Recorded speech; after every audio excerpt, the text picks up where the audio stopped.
Welcome to Wonderlust. I'm Millie. And I'm John T. We've been living in Singapore almost a year now, which seems really, really crazy. And we've been having lots and lots of questions about tips to relocating, what Singapore is like actually living here, and some of the practicalities of finding an apartment, how you travel around the island, and sort of things like that. So we thought that with a year's hindsight almost under our belt, we thought we would put together our top 10 tips for relocating and actually getting settled and living here. 1. So you've got your job, you're ready to fly out, depending on COVID, but we're not really going to talk about that today. And what we would say is, like, for us, we don't have a car. We find it so easy to travel around by MRT, which is the underground network here. So the first thing you'd do is find your MRT stop closest to your place of work. Then find which MRT line will be close to where you'll be working. You can use this to figure out what kind of neighbourhood you'd like to live on. You can follow along the MRT line and see what's close by. We live really close to an MRT station, which we find really helpful when we're getting ready and getting out to school and to work in the morning. And at the weekend, we don't mind travelling a little bit further because all of the MRT system can take you all across the island. 2. When you found out what area you would like to live in, you then need to figure out what kind of accommodation you'd like. There's 3 main types. There's a landed property, which for us in the UK would be like a house. They come in varying different sizes. You can have ones with swimming pools, their own little gardens. Sometimes they're attached or detached with like a little gate, so you've got a bit of element of safety in there. You could get an apartment. In Singapore there's heaps of apartments. It's a tiny little country with quite a large population, so there's loads of people live kind of on top of each other. And so you could find an apartment, again, of varying sizes. Usually the older ones tend to be a lot larger and the new ones tend to be a bit smaller, but that's something that you could consider. There's also the type that we live in, which is a condo, a condominium. Ours has a swimming pool, A gym, a function room, and a play area for the kids, and several barbecue areas. What's really nice also about our condo is that all of the foliage you see around us is all maintained by ground staff. Whereas if you had your own landed property, you would be responsible for maintaining that, maintaining the swimming pool, and also we have regular fogging, which is to get rid of mosquitoes, to get rid of risk of dengue, which can make you feel quite poorly if you get bitten by a mosquito with that. So that's all covered in our condo actually, which is really, really, really nice. a tennis court, and even an outdoor gym. Oh, I've got to work off that chicken rice. One of my non-negotiables when we were searching for a place to live here was that I wanted somewhere that had a balcony. And this was because in the UK, I think, because we always had a garden, we were so used to just throwing open the doors and having like an inside-outside flow. So here, with our balcony, we're able to open the big doors and just feel like we've got an inside-outside kind of living, which is really, really nice. And it gives us an extra kind of living space as well. When we have people over, we can sit on the balcony, move the sofas so that it feels like we're all in one big lounge, which has been a real added bonus to where we live. While we're on the balcony, 3. we would highly recommend using an agent for finding your property. We had an amazing agent who even picked us up from our hotel and drove us to our place. She viewed the place for us while we're in the UK, put it on Zoom so we could watch it live and experience the whole thing. Also, the agent does so many more things than we thought that they would do. It's not like they come just find you the place and you're done. Any issues that we have while we're here, we get in touch with her. She gets in touch with the landlord's agent, so we don't actually kind of like contact the landlord at all. And in Singapore, people really take pride over their apartments, and so any little scratch, any tiny little dent in a fridge or something, you know, it will be charged when you leave the house. You'll need to repaint. You need to make sure that things, if you have curtains in there, are properly cleaned. So having an agent is a person who's going to make sure that you know what you're doing, that you know how to look after everything, and that you don't end up with a huge bill at the end. Because you haven't looked after things to the standard that you are expected to. 4. Once you've got here, you're going to need to get yourself a bank account. And we were recommended a bank called DBS, and they were awesome because on arrival, once we opened the account and deposited some money that we brought over from the UK, we were given our bank card straight away. We didn't need to wait for them to post it or anything. We just waited a few minutes at the bank and then they gave it to us, which was amazing.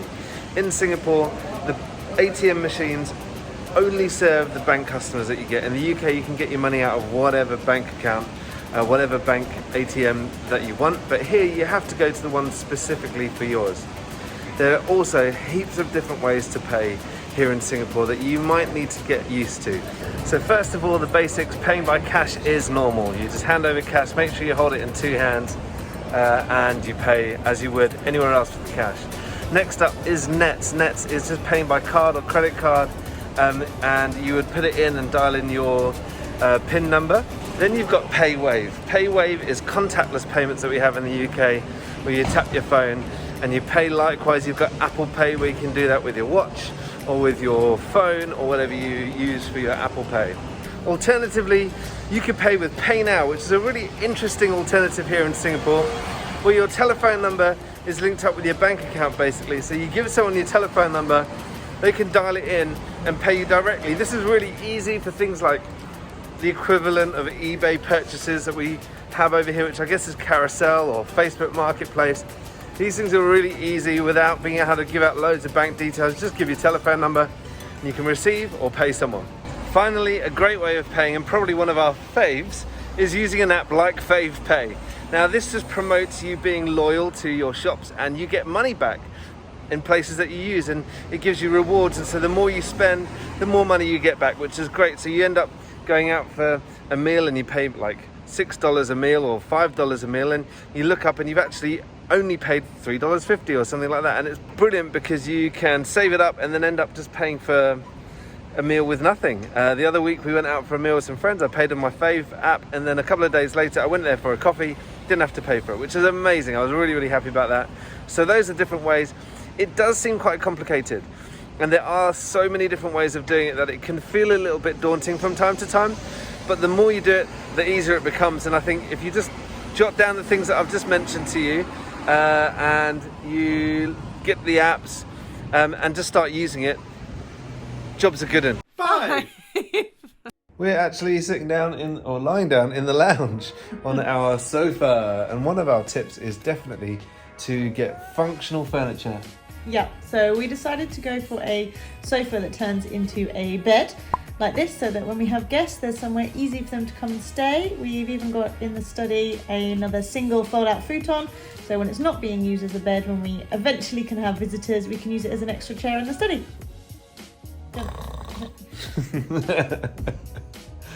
Yeah, it's such a good idea because if you're coming over here and you're going to kind of live here, you're going to expect people to be able to travel and to be able to come and visit you, and Singapore can be expensive. People have said that loads of times. One of the most expensive countries in the world. I think it was number 7 recently published. And to be able to have a place where your friends can stay for a week or 2 is great. My dad slept in this bed for I don't know how many weeks over the Christmas break, and we're very happy to have anyone come stay. Our friends, not anyone, our friends come and stay, and you'll be enjoying this comfy bed. We've also got a bed that lifts up so that we've got lots more storage underneath for things like suitcases that aren't really being used at the moment, and just for bags and things that you don't really use very often. So thinking about storing things is also quite helpful. 6. We would definitely recommend making friends quickly. Yeah. And making local friends as well. What we do, we have so much time because we've got kids. Once they're in bed like they are now, we invite friends over and hang out right here around the table, playing games, having food. There's also lots of Facebook groups that you can use to make friends. There's things like walking groups that you can just join, and you can just kind of almost invite yourself along and just say like, hey, like I'm looking for going for a walk, and there's lots of people that will do that. There's book clubs. I've also made some friends through our YouTube channel, so I kind of felt a little bit nervous, like, should I invite this person along on a walking tour? Are they going to think like I'm a weirdo from the internet? They become your friends. And we become really good friends with them. So I think lots of people who are also expats, they're in a very similar situation. So you've already got that common bond of relocating and not really knowing anybody. So I think just be confident to give it a try. I'd say make local friends as well, because local friends is just such an easy way of integrating with the country and finding out what the country's all about. And they know the best food spots. They know the best food spots, and the local people here are so friendly, lovely people. Definitely worth doing. That's a top tip from us. One of the things we would definitely recommend doing here in Singapore is going local. What we mean by that is trying out some of the cool things that you can do locally. One of the things is like coming here to Stadium, where we are right now, where you can learn to skate or rollerblades, cycle, you can go for a run or just track your walk. There's also basketball courts and all sorts of things you can do here. Skate park, water park. And it's all free. There's a lovely sense of community here. We're here at about 8 o'clock in the evening and just having a great time with our kids. So yes, definitely do this. Or you could come to a hawker centre. We're at Kovan, and this is one of our favourite places to come. It's quite close by, and they've got a selection of absolutely anything you could want. I've got a good favourite crispy pork, which we've tried lots of times before. I think if you're coming to Hawker Centre for the first time, you need to try this. There's loads of desserts, loads of drinks you can have. So yeah, you can just wander around, find a place to sit and enjoy all the food. We've noticed that the convenience of the big city means that some people can just settle back into normal life. Kind of like, we could pretty much do UK life as it is. We could go to the supermarket, we could buy pasta, we could do all those easy sauces that we can get in the UK as well. We could cook the way that we cook in the UK, maybe at a little bit more of an expensive price, but generally it's about the same. But coming to a place like this, you can try new foods, you can explore what locals have, follow the big queues. Singaporeans love a queue. If there's a queue, join it, and try something that you haven't tried before. Here at Kovan, there's also a wet market, which is just in the other section over there, where we can go and get our groceries. We can get fruit that is probably a bit cheaper, and probably a little bit fresher as well. You can get meats, you can get all sorts of different things there, including clothes and dried products. But it's definitely worth checking out, being part of the ecosystem of Singapore. Another way of going local is by checking out one of the many heritage trails. There's more than 80 across the whole country, just like this one here at Hougang. We recently went on a self-guided heritage trail around Orchard Road, known typically for the fancy shops and high-end places like that. But we were taken on a different route around kind of like the back way round, and we found loads of places that we wouldn't have seen had we not gone on this trail. Another thing you could do is check out one of the end parks. There are so many end parks around the country. While Singapore is a city, it is also a huge rainforest, and you can experience nature, wild animals and all sorts around the country. Hey. And for us, it's been a time to actually learn about the different religions around the world, and particularly ones that are celebrated in Singapore. It's been really good for our children to learn about these as well. They've been learning about them at school, so they've been bringing things home and teaching us about the different festivals and things like that. So it's been a real eye-opener for us to learn about all these different experiences as well. While there are so many different cultures that contribute to Singapore, there are some customs that are definitely local. Yeah. For example, when you are paying for something at a shop, with cash, it's really important to hand it over the cash with two hands, or even with a receipt, you receive it with two hands. Anything to do with money in exchange, it's two hands. If you are fumbling change all over the place, use one hand but put a hand on your wrist while you hand over your money. I think that's a really good one to remind people of. And on top of all the local customs and all the religions and everything, I would just say just be kind. I had a fairly not nice experience with someone who thought I am kind of local, I was born here. Check out our old videos, it's a very long story. But someone spoke to me as if they thought I was a local, and they're an expat from the UK. And they spoke so rudely and so arrogantly, it made me feel really horrible about being British for a short while. I'm actually very proud to be British.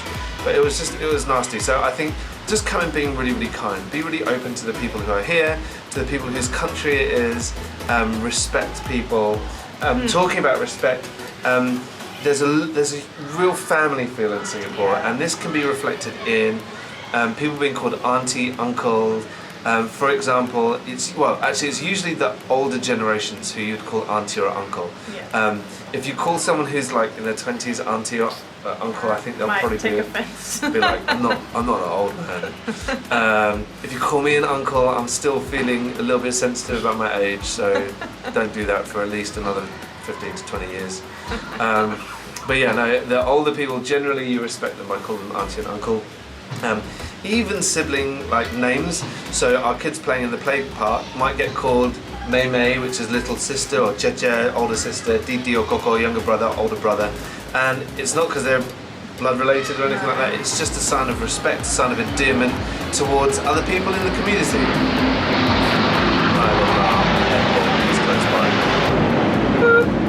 Nine.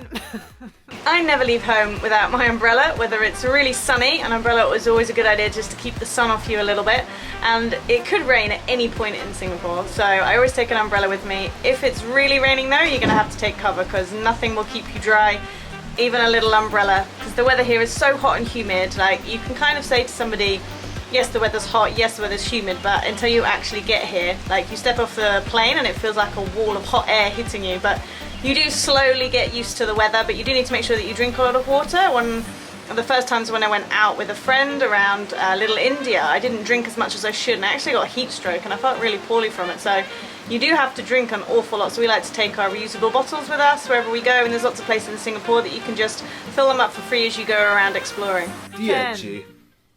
And finally, do things the Wonderlust way. Now this isn't a plug for our website, although you should check it out for some cool things to do. This is about finding the wonder in your everyday life, whether you've got a big day out planned with the family or going for like a big walk, where finding exciting things can be really easy. This is just about the everyday things, whether you're getting up, going to work, you know, the kind of things that can become a little bit Groundhog Day, I like to call it, where like every day kind of seems the same, but actually there's always something wonderful in every day, whether you've just relocated or whether you're just living your everyday life. There is always something that you can I find. think there's a reality to relocating as well. I think what we put out is definitely a reflection of our mindsets of enjoying, like Millie said, Yeah. the extraordinary wonder of our ordinary, normal lives. And so you get to see that bit of it, but there is a very real side to it where it can be difficult. You're still going to work. I do love my job and I'm very passionate about it, but it's still work sometimes, and it's very easy to get bogged down by that stuff. It's easy to follow the wrong people on Instagram and read all this negative stuff and make you feel really rubbish. And so doing things the Wonderlust way is looking intentionally for the wonder in the world, looking intentionally for the things that are going to brighten your day and put a smile on your face, looking intentionally for, I don't know, little bits of nature that are just amazing. For me, it's like there's these purple flowers on every bridge that crosses the roads in Singapore, and I don't know why they would do it, but they've put a load of flowers on bridges, and it's really, really nice. And enjoy those little things. I think it's really, really important. On that note, I hope you've enjoyed our top 10 or our 10. I don't know. We weren't sure if there were any more. Actually, if we had to think of any more tips. If you have questions for us, please ask. Drop it in the comments below. Feel free to look back at all of our last videos and the comments that we've shared. There's lots of questions been asked, but feel free just to ask away. Email us, messagewonderlust@gmail.com, Instagram, Facebook, our website, just check that out. If there's anything we can do to help you, let us know. We will always try our best to get back to you. Whether or not there's an aeroplane in the sky behind us. And we hope you've enjoyed it, and we'll see you next time. Bye!